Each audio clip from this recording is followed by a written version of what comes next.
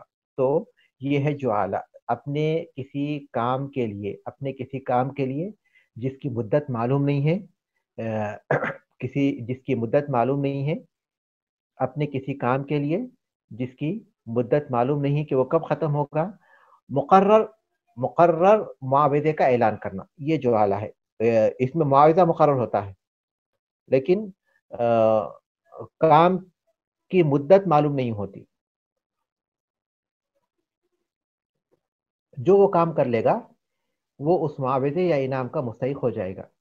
جو وہ کام کرے گا اس کو وہ چیز مل جائے گی. جیسے وہ اس اونٹنی کو ڈھونڈ کر لایا ہے تو پھر اس کے بعد وہ جو انعام اس کے لیے مقرر ہے یا پھر جو معاوضہ مقرر ہے وہ اس کو لے لے گا. یا دیوار بنا دیا تو جو بھی معاوضہ اس نے مقرر کیا ہے وہ اس میں لے لے گا, وہ اس کو لے لے گا. آپ لوگ جو ہے اگر وہ پڑھ لیں گے تفصیل کے ساتھ تو اس میں مفید ایک کچھ حصہ ہے جس میں جعالہ میں اور اجرت میں فرق بتایا گیا ہے. تو آپ لوگ ضرور پڑھیے تاکہ وہ باتیں آپ کو معلوم ہو جائیں. اب یہاں جو جعالہ ہے اس کی دلیل انہوں نے اس حدیث سے لی ہے جو ابو سعید خدری رضی اللہ تعالیٰ بیان کرتے ہیں. وہ لوگ کسی سفر میں تھے اور کسی مقام پر پہنچے. وہاں انہیں ایک بستی یا ایک قریہ نظر آیا. وہاں کے لوگوں سے انہوں نے گزارش کی کہ انہیں رات گزارنے کی اجازت دی جائے اس مقام پر, اس آباد مقام پر جہاں وہ آباد ہیں, اور پھر یہ کہ ان کے کچھ کھانے وغیرہ کا انتظام کیا جائے کیونکہ ان کے پاس کوئی چیز نہیں ہے. تو انہوں نے انکار کر دیا, نہ تو انہیں رہنے کی اجازت دی اور نہ ہی کھانے کے لیے کچھ دیا. وہ لوگ اسی پسو پیش میں یا پھر اسی قریے کے اسی طرح باہر تھے کہ اچانک ان کے کسی سردار کو کسی سانپ نے ڈس لیا یا پھر بچھو نے ڈک مار لیا. تو اس موقع پر وہ لوگ بھاگتے ہوئے آئے اور کہنے لگے کہ کیا تم میں کوئی جھاڑ پھونک کرنے والا ہے. تو ان لوگوں نے کہا کہ ہم جانتے ہیں لیکن اس وقت تک نہیں کریں گے جب تک کہ تم اس کا انعام یا پھر اس کا معاوضہ مقرر نہ کر دو. تو ان لوگوں نے بکریوں کے ایک حصے پر, بکریوں کے ایک ریوڑ پر انہوں نے اتفاق کر لیا, یعنی 30 بکریوں پر انہوں نے اتفاق کیا.